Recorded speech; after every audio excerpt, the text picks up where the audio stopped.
reception wasn't going. It's a lot better. If you tuned into me, you watching Gully TV, you actually listening to the Dribble podcast. This is a very special episode. I'm not even going to put a number on it. He's been here before. This is Eyone Williams out of Washington, D.C. He's a published author. He's written several incredible, descriptive, insightful books about the nation's capital, as well as Lorton Prison. I actually own a copy of Lorton Legends, and I really appreciate him taking this time to come back on my platform. This past week, I released a report about the Safe Streets Task Force. The Safe Streets Task Force is basically a task force that was created in Washington, D.C. to combat the drugs and the violence being produced by the street crews. Washington, D.C. don't have gangs or nothing like that. So, yeah, some of the notorious crews from the late 80s, early 90s caused for the government, the Washington, D.C. local police, and other law enforcement to create what's called the Safe Streets Task Force. The Safe Streets Task Force basically went on to other cities, was adopted by other cities. It was started in D.C., it went to other cities, and this was basically the gang police. All of those RICO cases and all of that type of shit. Several of the guys that I interviewed on my platform were actually arrested and charged and pursued and investigated by the Safe Streets Task Force. And they produced a predators list, a super predators list. And I ran off the names: Kevin Gray, Sam Carson, Wayne Perry, Tommy Edelin, Thomas Fields, William Sweeney, Oscar Veal, Larry Gooch, and then they have other super predators on this list who aren't listed. I mean, they don't have pictures of them, but they're listed. Eyone Williams, Kenneth Ray Bryant, Sean Branch, Marky Hoyle, Tony Hammond, Kevin Honesty, Kobe Mowat, and Antoine White. I released this report. It's been on my desk for many, many years, and I actually didn't know what to do with it because I don't stand on trying to glorify violence or anything like that. Before I put it out, I went and did some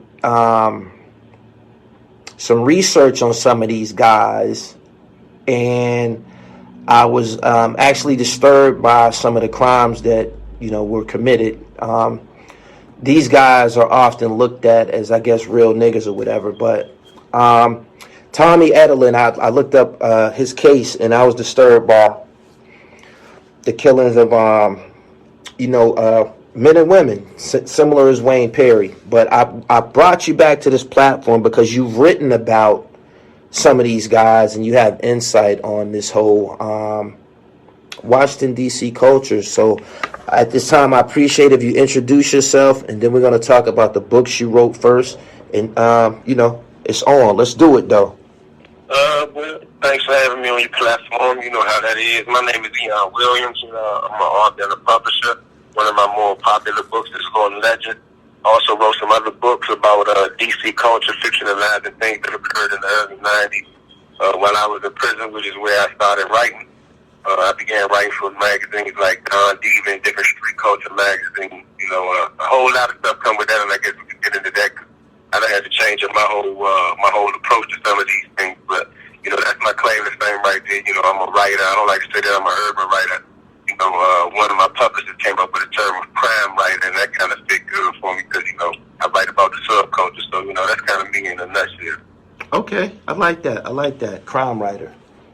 All right, it's on. That's what it is and shit. I might be an crime investigator or something like that. Oh, like the investigative journalist. Yeah. First off, I would like to ask you, what year did you publish your first book? I believe it was 2005. I was still in prison. My first book I published Untitled Prison. That book was called Fast Life. Fast Life. Okay. How much time did you serve?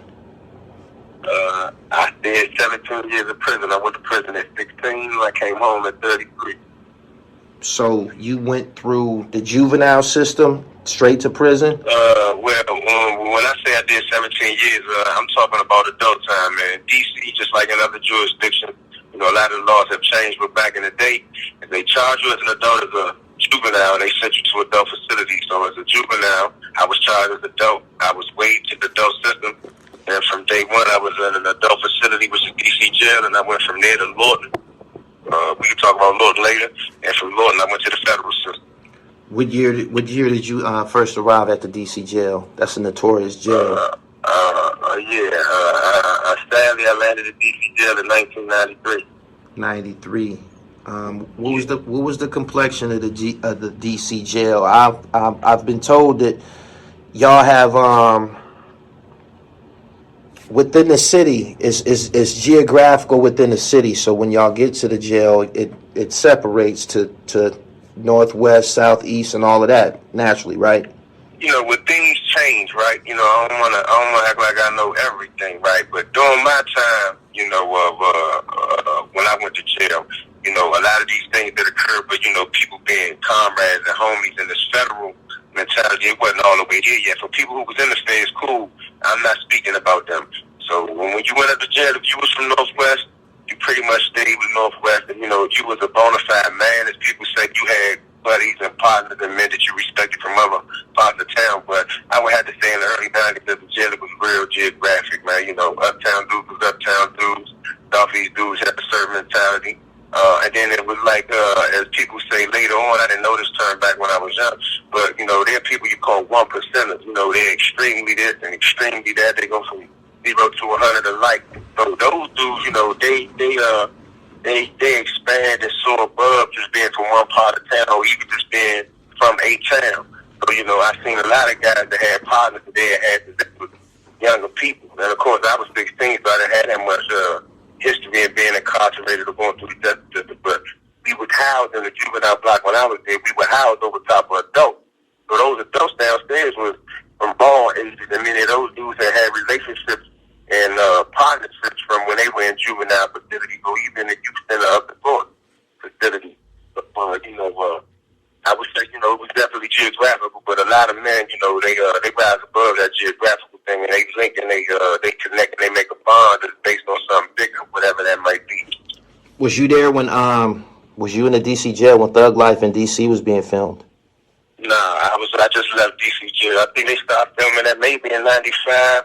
I know it probably came out in 96 around that time, but I came in 93, and by 94 I was already down low and I wasn't in no more. Okay, so after you leave the city jail, Lorton is an extension of y'all county jail? No, or that's a state prison? Oh, that was a prison. It was a prison system, and my man Kareem Mowat, that shout out to Heaven 100 Films. He got a film and a whole bunch of stuff that he put together. It's deeper than even the history that I told in my book about Lorton and how it came about. So I don't want talk us to death about that part. But I will say that we didn't have no county just because we're not a state. We don't have counties. We're a city, and inside this city, which is a special thing, is a federal district. If you got arrested and you had to go to prison, long after all the other things was going on, you got sent to Lorton. And Lorton was a place that they sent DC guys with convictions, and they built it specifically to house guys that caught a case out of the District of Columbia.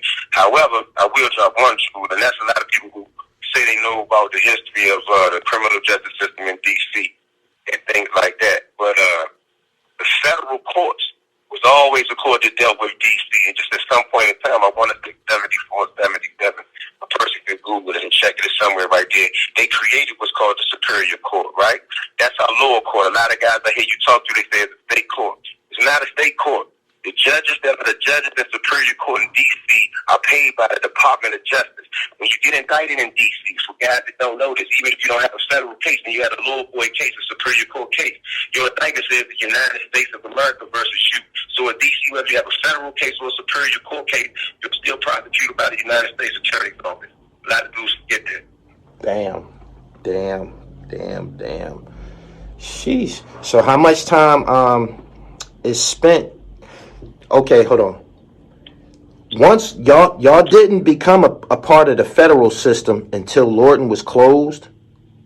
You see, like that's what I'm saying. It's tricky. I mean, and I don't even want to be misconstrued. If you ever caught a case in D.C., period, even to the point where those some of us was ignorant to the fact, you are always prosecuted by the United States Attorney's Office.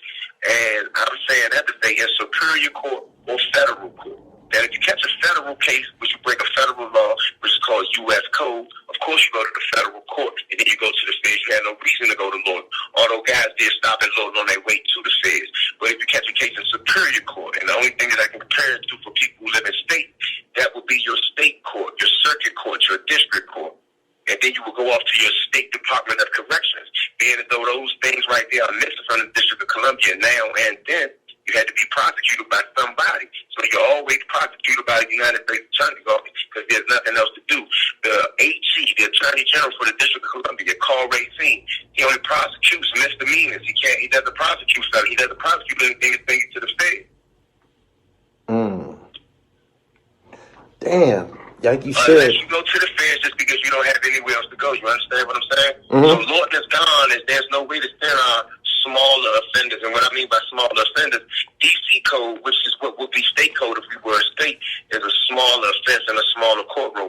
But the judges, I look at where the money comes from. The judges in federal court in DC are paid by the Department of Justice, which is a federal agency, right? And the judges in Superior Court in DC are paid by the same people, and the prosecutors in the courtroom are still United States attorneys. They're not states attorneys. They're not little DAs like in these other places such as a Prince George's County, a Baltimore, a Richmond. So even though, so technically, even though, you know, DC is not a state, Lorton was kind of like a state jail. It was ran as a state. No, there's no other equivalent. Like I would be beating a dead horse to try to explain to people that's not from a place that is a state. Right. To explain how this is happening, because if you do any research or you read any of these books that I've written, Sean Branch has written, Kareem Moat has produced, it gives you a little bit of this. But if you're not really from here, you don't care about the point, or you don't care about history, or you don't care about. All right, let me ask you this. Let me ask you this. Was anybody else at Lorton, any other states? No, it's specifically a DC Department of Corrections place. If you look on any of them pages that I got pictures on, and you see the beginning of it, or you see a sign of it, it's going to say DC Department of Corrections. Okay. So, and that was the one jail, that was basically the one state jail for DC. Kind of. It was the DC prison system, yeah. Lorton Reformatory was the DC Department of Corrections. Okay, so it closed what year?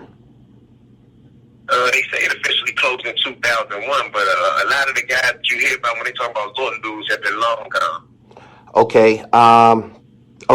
Okay, so 2001 basically. At once it was closed, they sent everybody to the feds. Well, honestly, they didn't send everybody to the feds. The destination was the feds, right? But a lot of us got caught up in these private prisons, these local prisons, these other prisons that was like for profit. Like, for an example, I spent many years in a private prison system called Corrections Corporations of America. I mean, if a person Google Youngstown, Ohio, CCA. CCA. Okay. So a lot of us got stuck in those joints for 2-3 years. Some of us got stuck in little, hick town spots that had no name. Like, for an example, me personally, and the people that I went on the bus rides with. I went from Youngstown, Ohio, to Tennessee, to New Mexico, to Arizona. So I ended up spending about 5 years in the private prison system.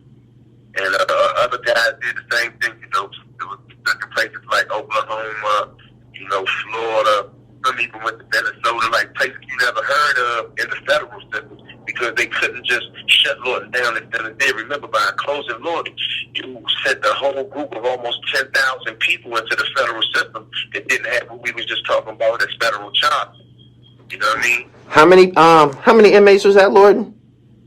In his prime? At any given time, according to the numbers that I've read, you had anything from 7,500 to 10,000. God damn. Was a reformatory that wasn't one big institution. That's another thing going on. Hold on, man. Hold on. It was about 7 institutions that comprised of Lorton. You understand? Lorton not just one big prison. But that's where they go. It was 7 or 8 different prisons all around Northern Virginia that they used to only house DC convicts. And was it one fence around these 7 institutions? No. Actually, it was different, man. And I definitely want you to see that. For example, maximum security, which you hear dudes say that they've been in the wall, they've been in Max. That's a place that had the wall around it. It was built in something like 1930. Then you have another place called Eyone, which is like a medium high, but really was a maximum security joint without a wall. Cause all your killers and your stabbers and your gangsters end up over there too. So it had a fence around it. Then you had the Hill, which is Big Lord. You know, the only things I can give you in a conversation like we having is any movie that you could think of that was about a penitentiary. That's Lord. I mean, Big Lord. That's the Hill. Like, you know, people street clothes over there. People wore gators, furs. You know, $20,000-$30,000 have been found over there. Cell phones, the big block cell phones, not these cell phones that they got floating around these joints now. I'm talking about when prisoners didn't have no cell phones. They had block cell phones down there. Pistols, 38 revolvers found all over the place. Like, it's another type of trouble. Like, I can stop there. But then you also have minimum, medium, youth center. Youth center is a place that's like, you know, it's nothing that I can really tell you that you won't believe, but when they say gladiator school, youth center was a gladiator school. Like, I mean, lawnmower blades, swords, daggers, like, it was another type of joint. I mean, so much so that the generations of prisoners that they produced at youth center went to Big Lord and took over Lord. Yeah, I heard about that. So, y'all prison system was called Lorton, but there were sub jails like. Well, the prison system is the Department of Correction. Just so happened they built these things in a place called Lorton, Virginia. Okay. So that's why they're all called Lorton. When people talk, they talking like everybody know. Me being a writer, I try to talk to people like they don't know. Okay. So when you said 7,000 inmates, I was like, God damn. And then using the 10,000 at a different time, like you got to keep in mind on one compound, you may have 1,800. Where I spend most of my time at a Lord, which is max, the wall is a lockdown joint, single man cells. It's only going to hold about 400 or 500. But then you got big Lord, you might have 1,800, 2,200, 24. It depends on the overcrowding at the time. Most of the riots that occurred in Lord that you can Google and research, you know, some of the biggest riots in prison history occurred in Lord. They basically occurred because of poor conditions and overcrowding. Well, did those institutions interact with each other? Like, At different times they did. For an example, like boxing. Boxing was a religion down Lord. Anybody know anything about DC prisoners, DC black, DC locked up, whatever? They know that boxing was one of the main sports that we had. Then, like other places, boxing was one of the main sports there at the time. And people from youth center, notorious boxers over there, used to come to Big Lord to fight. People from Big Lord was taking to other places to fight. And long before my time, like when my father time stated, I'm like the second generation of people that went to Lord. But in my father time, you know, you had guys that was taken out of the institution, taken to places in the community and fought and sparred. And pro boxers such as Muhammad Ali, I can name a list of them. I got it written down in some notes that I got. You know, all these guys, Sugar Ray Leonard, all these guys came into Lord. You know, not only check out the talent, but even get in the ring. Wow. Crazy history. Shout out to the research, man. No doubt. So what actually prompted you to write the book Lorton Legends?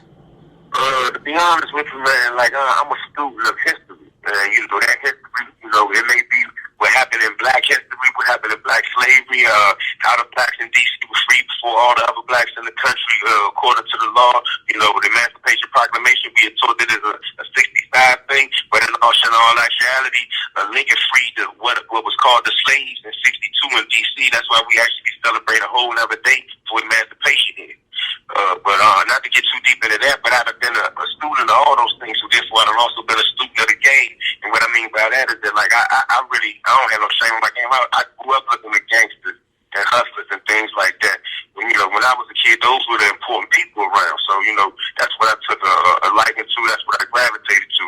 You know, after I kind of like the term grew into my own man and I began writing about things, I didn't feel comfortable writing about some people and places that I really knew about because they were, you know, real questionable things and occupations that they had. So I found a way to fictionalize it. And at the time I wrote the book Lorton Legend, I was about 24 years old. I didn't think I had enough knowledge, no experience to write a non-fiction book about a place like that that extends all the way back to the 1930s. So what I knew I could get away with was fictionalizing it, because at the time I'd been in prison about 11 years, and I walked the track daily with dudes that had done 20 and 30 years at that time. So with all these stories and these events that occurred, and you know, you get a thorough history when you come into the federal system as a young DC guy around old DC guys. They tell you all these things, some folklore, some legend, and some real shit.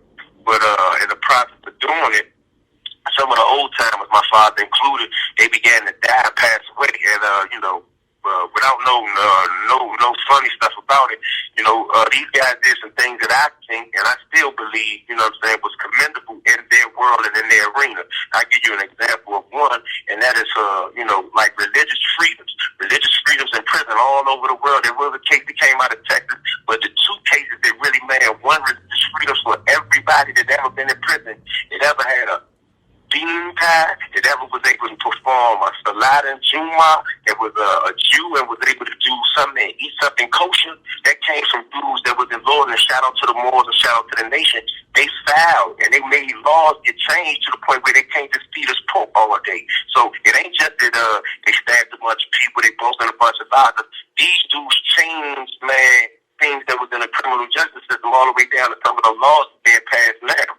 And I ain't gonna take too much time to kind of like glorify or spice it up, but other than doing a bunch of crime and killing and damn violent, these dudes was the embodiment of black power. They was the embodiment of rebellion. Just so happened they might have challenged that in some different type of ways, but some of the guys found those things, changed some things in American criminal justice.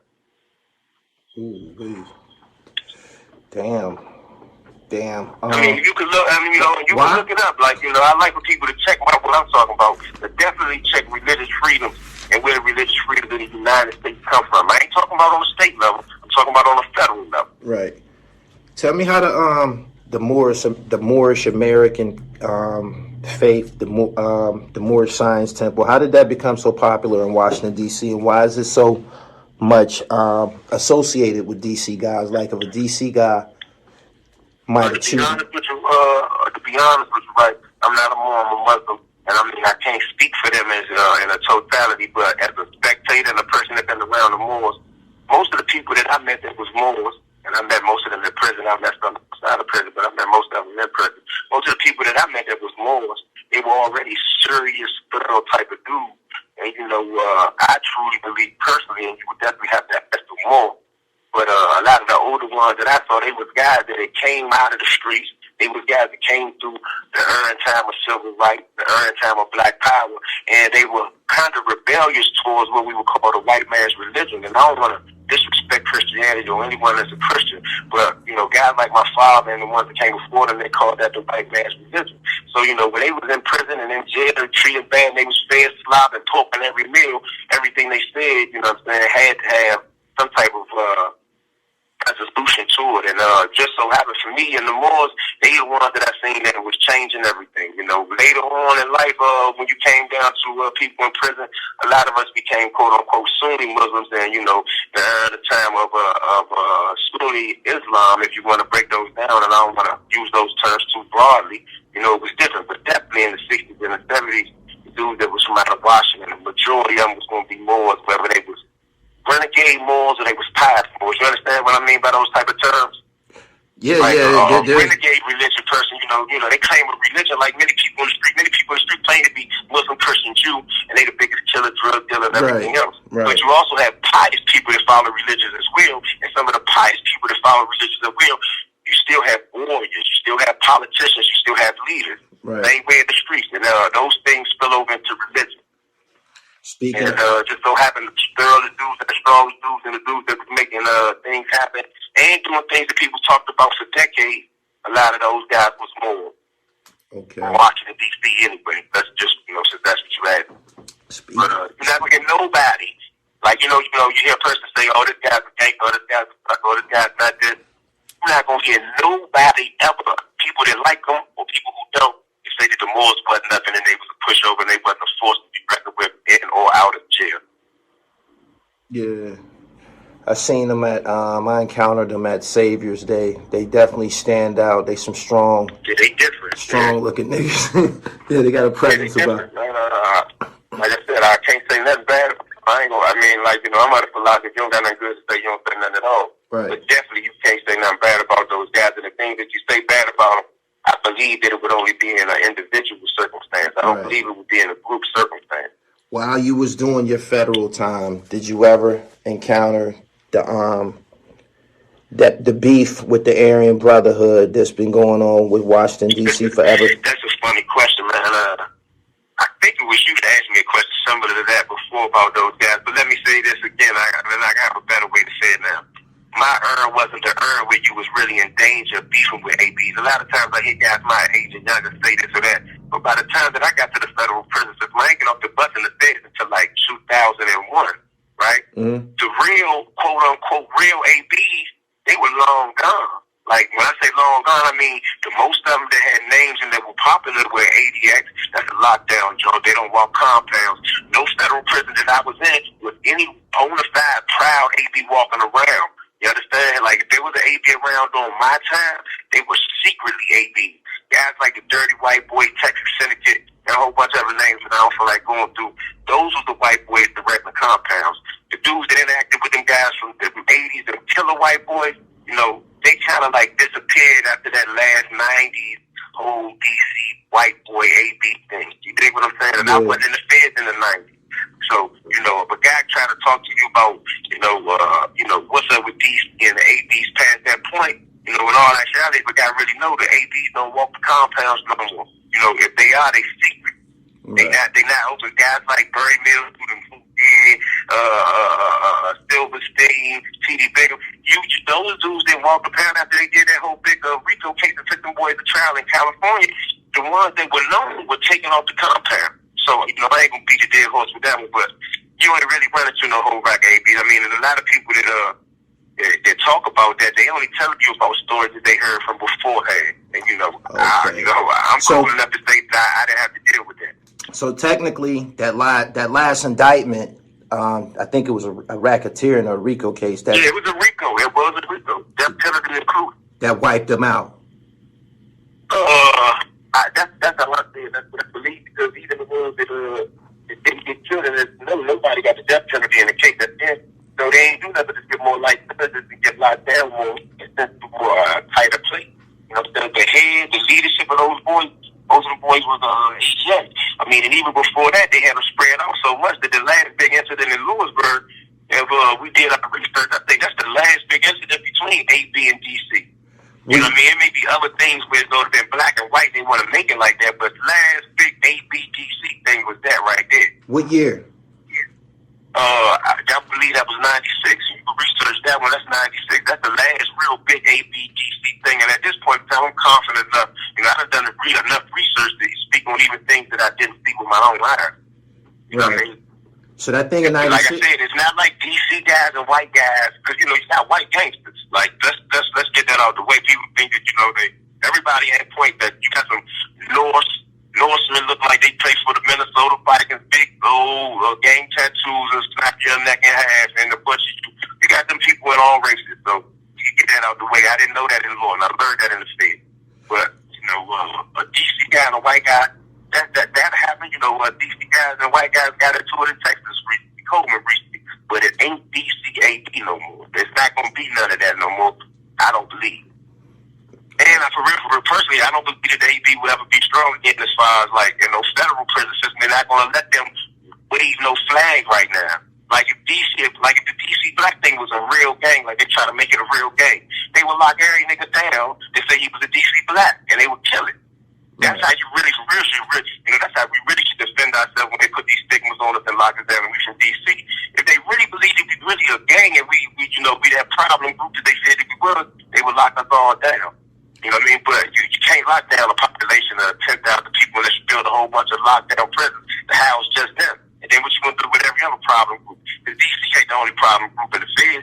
The dudes from DC ain't the only dudes that kill shit in the Fed. So basically, when you came through, that issue was that was done and over with. Yeah, man. And I'm not gonna say all the way because I got brothers and homies and big homies that went to Marion in the late '90s.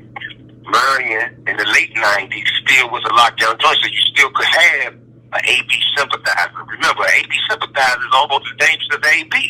He walk like them, think like them, and want to do things to impress them. You know what I mean? But bona fide ABs, they weren't just roaming around, and it wasn't a whole bunch of them ones that was secret. And you know what I mean? You can't be an AB and be, on no team with no guy like, let's just use myself. You're not going to be on no team with no guy like me and you cool with him. Like, it was on sight with them boys. on site. Yeah, I heard that. I heard it was on site. You know what I mean? I mean, that's truly what I believe. You know what I mean? And I believe that from this point now, being an older person, even to when I was young, like I'm saying, the compounds that I was on, I've been on a couple compounds that was them type of compounds.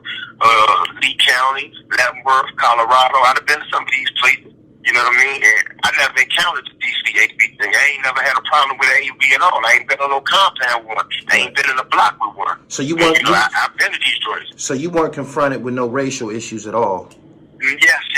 We all confronted with racial issues. If you're from DC and you ain't confronted by a racial issue, I don't know how you did it. You know what I'm saying? Because they promote us and they brand us as getting off the bus as being problematic.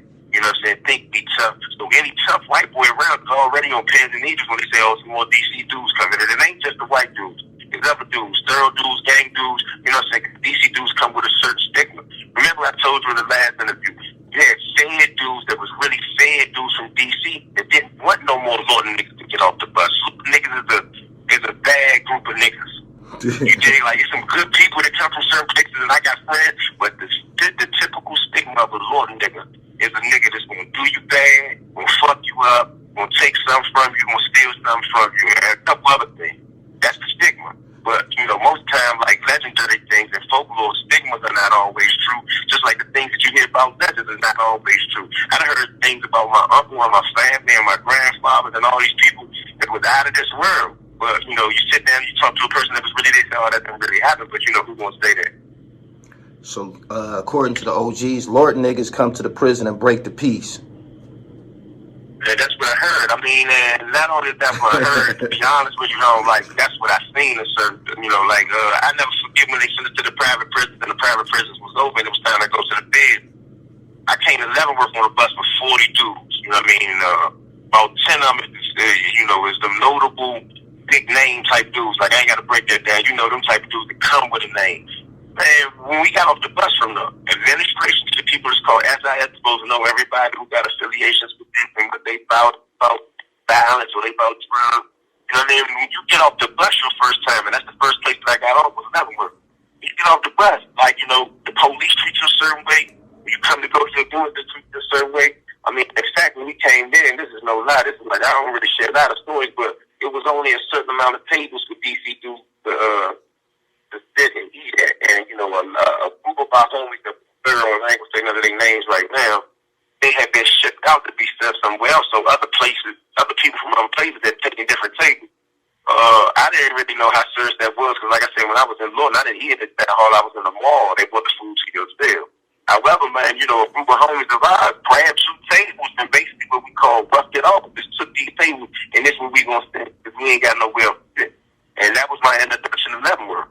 Like, you know what I mean? I got to understand territorial things and why people do it at times. Because guess what? If they didn't do that, and not to justify no weapon at all, but if they ain't do that, the COs wouldn't have us give us nowhere to sit. We've been over there standing in line because nobody from Cleveland or Houston or LA or no Sereno or no white boy was going to offer us no seat.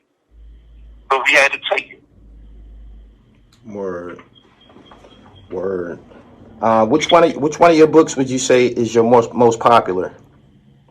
Legends, without a doubt. And I mean, even though I don't think Legends was my best book, but I think it's the most popular. It definitely has the most stuff. It's the only book that I ever wrote. It's the only book that I ever wrote that had a historical background and everything. I tried something. What I did was I tried to write an urban fiction book in a historical setting. So all the history in the Lorton Legend book, contrary to popular belief, all the history is true. The only things that I fictionalize are people, places, and things. Like, for an example, the murder of our big homie Cadillac, right? Mm-hmm. It's been told several different ways. It's been told from an aspect of white people, which I mean is the AP. It's been told from the perspective of investigative journalists who don't know shit about prison, other than what they've learned, because some of them are very knowledgeable, but they don't know all the ins and outs. And then, you have folklore stories, because the DC guys and most black guys, they don't do interviews. They don't tell you about shit that happened. Like, for real, I really feel proud to be one of the guys from D.C. that the older guys have trust and was able to reveal and tell me some of these things and allow me to preserve them. Like, people think that, this Lorton Legends book is just over the book to be, and I wrote it. But for real, a lot of people don't know that, like, I damn near needed permission to write it. if you can understand that from a perspective that's not cowardly, more so of respect. Because, it's certain incidents that big homies ain't once spoken about again. For an example, the Cadillac muscle, I fictionalized that, which is what my point is now. The people that killed him in the book, they don't really exist. How he died in the book is only similar to what I read in the court case. But I didn't want to touch anything that will come back and bite somebody in the ass. Because remember, after Cadillac died earlier, when the other people that the investigative journalists tell you the story, they act like the ABs went on some rampage and killed every nigga in the Fed. You know how that ain't happen like that. Yeah, they kill niggas, and there's a whole bunch of people that's from D.C. and a whole bunch of people that's quote-unquote Moorish Americans and slaughter shit. They got away with it.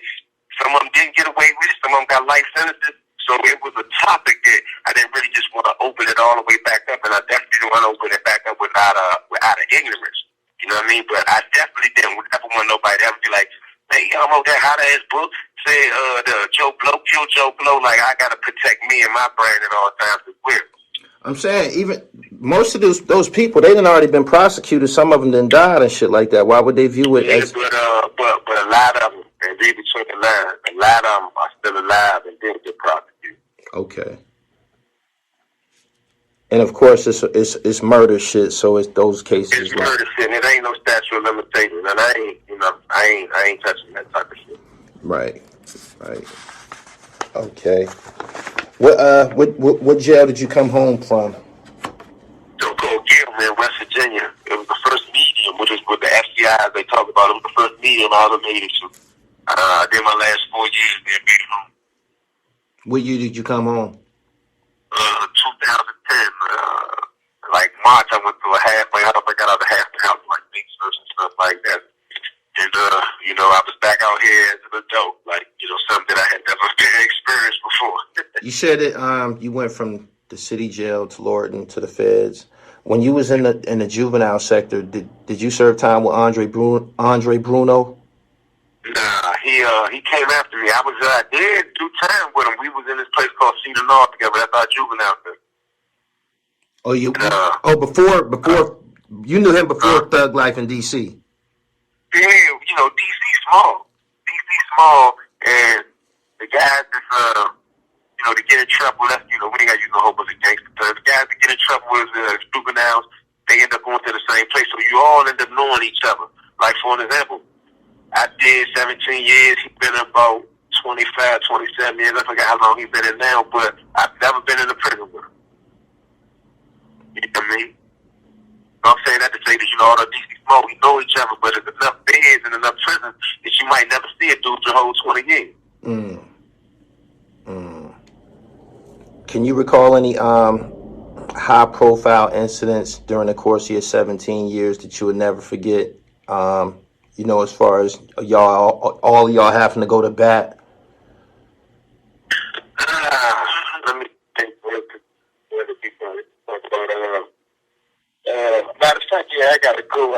One thing that I know, and this way I ain't really shitting on no other group or no other demographic, but when we went to Youngstown, Ohio, I don't know who did it, but the population and the guys that were supposed to sit there was all medium guys and this and that, but they emptied the wall. No live research can be done on it, right? And the wall is maximum security. So in maximum security, you got a lot of guys that got beefs, a lot of guys that had already done stabbing. Most of us got murdered, and that was a fact. And when we went there, I don't think the law really knew what they was dealing with, but by the time they realized what they was dealing with, and what I mean by that is the breed of convict that was sent, they kind of turned on us and got real aggressive. I mean, like axe handles, dropping gas and bombs and this and that. And the unit that I was in, we all got a lawsuit. Everybody there was like hundreds of thousands of dollars had to be distributed between everybody that was locked up. I got probably like $2,000.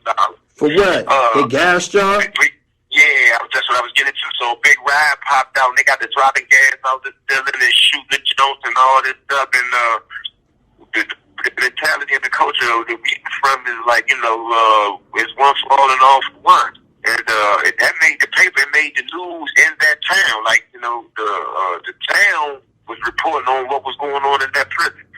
And I know what you're asking about as far as other type of, geographical stuff. When I was in Lee County, the D.C. homies had a problem with the Spanish guys at one point in time. And You know what I mean? And there's many stories like that. Like, you know, we got some homies that got into it with another group of guys supposed to be gangbanging type dudes, and it was the policy in this one prison. Man, it was Beaumont, man. You know what I mean? It couldn't none of these particular gang dudes come on the compound at all. The dudes was like, why not? It was like, because the DC guys got a problem with them. So, you know, I hear a lot of dudes think that people like me just be talking a bunch of shit about DC. Don't get it wrong.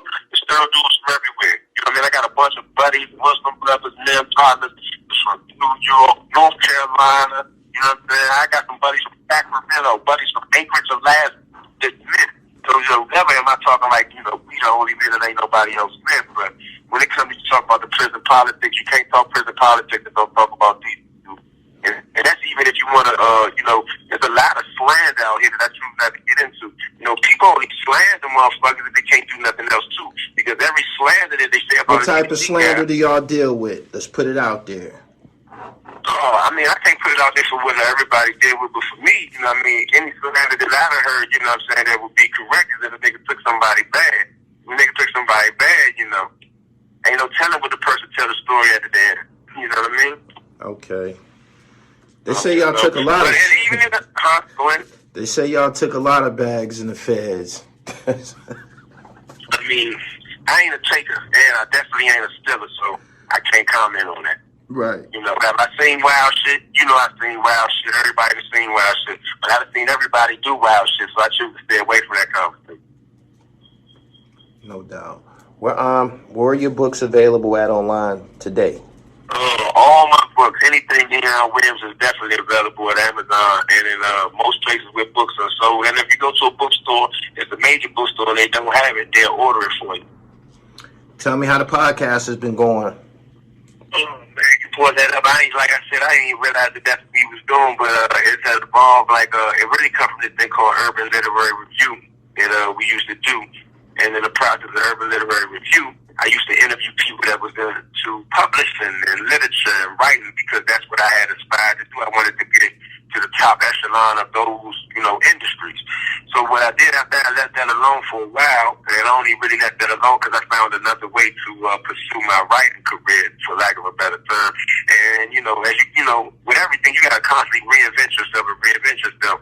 And when the pandemic came in when this one first kicked in, I guess I should say it like that, you know, I was doing some youth mentor work, and we had to kill the youth mentor work in purpose, and it went to virtual classes on Zoom and WebEx and Teams and these things, right?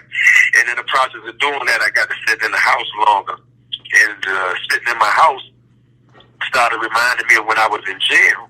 And of course, it's nothing like jail. You know, I can still eat, order Uber Eats, get on the video game, smoke tree, whatever I want to do. But what I found is that anytime I isolate, I get creative in something about me. So instead of me sticking to just literature, now I want to interview people from all walks of life so I can expand it and end up involving into this DC Black platform. All of it was for Free the Real Friday and DC Black. So I just used the whole platform to say, you know what? I'm not necessarily writing for Feds Magazine or Don's Magazine, Don Diva Magazine or Street Elements. Now what I'm doing is I got street stories that's particularly pertaining to my town. I got prison stories that's pertaining to all towns. I'm just trying to keep all the intellectual property myself because now I kind of understand what it is to, you know, build a catalog or build a brand. You know, I've written things for magazines and other people's names for almost 20 years now. And, you know, people will meet me and be like, they don't know who I am. I need them to know who I am now because now I need to get some of the benefits of some of that work that I put in. Let me tell you something. If you didn't make them changes, it wasn't my place to tell you what to do or anything like that. But if you didn't make them changes that you just said, you said I'm going to interview everybody and interview people from all walks of life. And, you know, if you didn't expand like that, you was going to hit a brick wall. You was going to hit a brick wall if you thought you was just going to stand on Washington, D.C. You was going to run out eventually. You was going to run out of content eventually. You know what I'm saying? So, yeah, it was great for you to expand. I mean, and not only did worse than D.C. though, Billy, just even to only limit myself to street stories. Like, oh, yeah, that too. That I'm doing that. Yeah, like, I'm not even limited to just the streets neither. That's like, why, if you got a wicked jump shot, We can talk about that. Talk that shit. You know what I'm saying? That's how I ended up branching off into fashion and holistic healing, NFTs, just different topics that's popping right now. Hip hop, sports, and fashion is primarily, my topics, but I'll go any direction, as long as it's flavorful. I would love to be the first guy to introduce it. Right. I got this list, and I was running off the names of all of these crews from Washington, D.C. They said I sounded like I was a DJ in the black hole.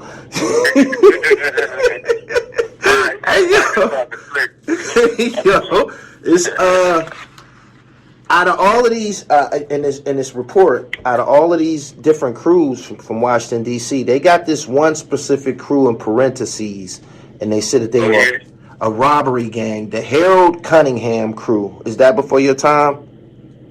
Actually, I believe Harold Cunningham is my age, so it got to be in my time, but I think he came to jail.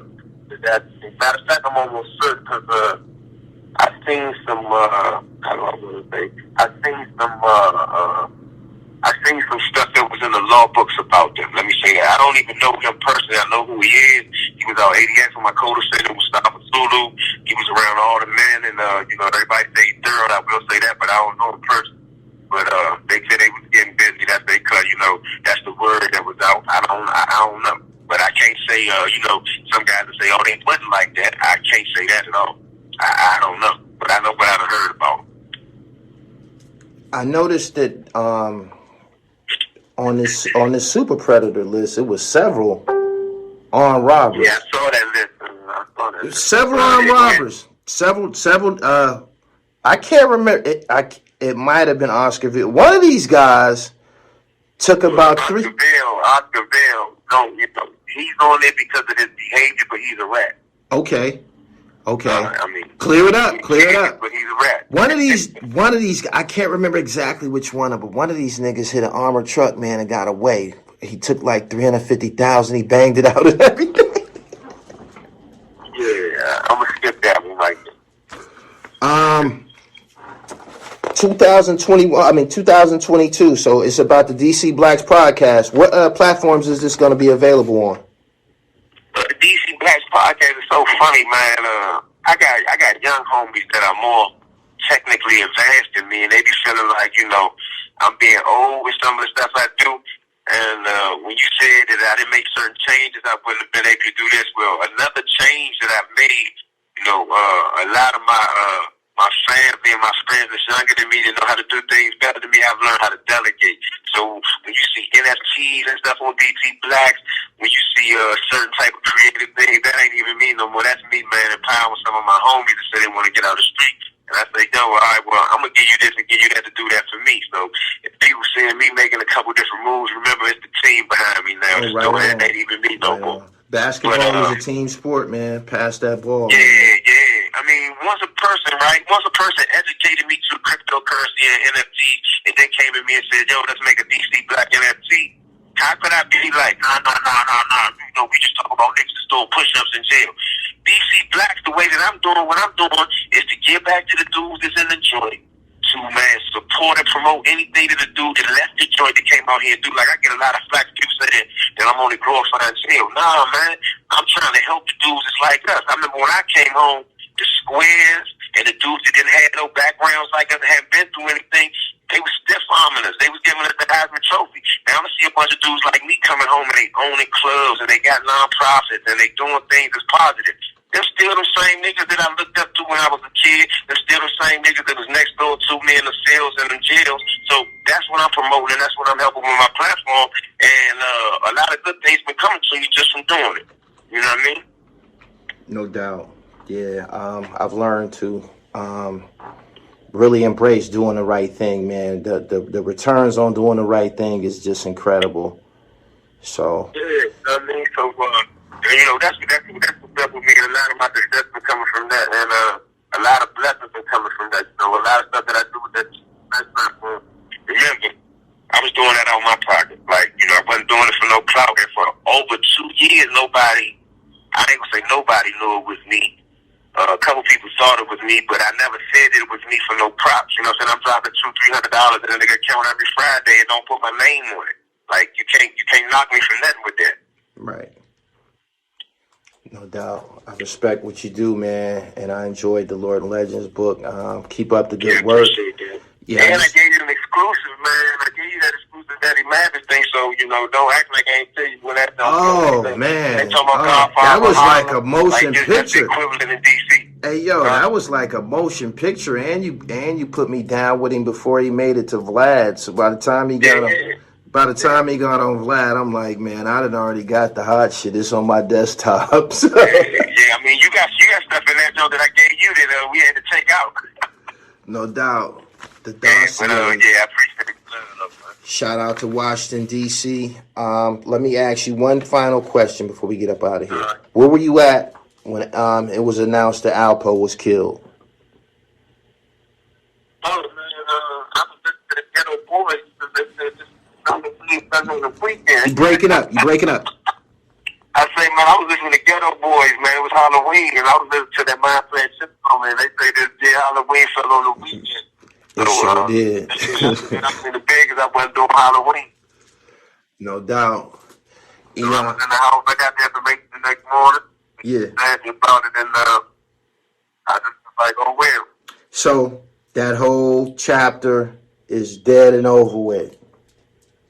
That's once again, I can't speak on that. He did some things to people that they may still be mad about, but they can't do nothing to him. He gone.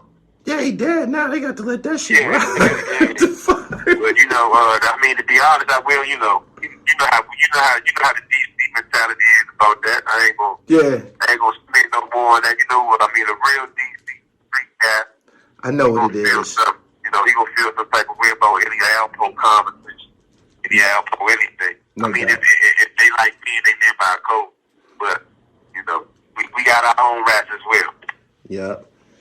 Eyonne, I appreciate your time, man. We just clocked in at 51 minutes, 57 seconds. This is the Dribble Podcast, and we all in Washington, D.C., man. Before I get up off of here, I'm going to give a shout-out to some of these crews, past and present and shit. Some of these guys might be deceased or incarcerated, but I'm just going to run through this list. The Montana Terrace crew, the Newton Street crew, the Benning Road crew, the Paradise Manor crew, the Langston Carver crew, the Kentucky Courts crew, the First and Kennedy crew, the Fern Street crew, the Condon Terrace crew, Glass Manor Mob, Stanton Terrace crew, the Southwest crew, Harold Cunningham crew, the Kevin Gray crew, the 1-5 Mob, 18th and M crew, 18th and D crew, Congress Park crew, 4th Street Mob, the Young Guns,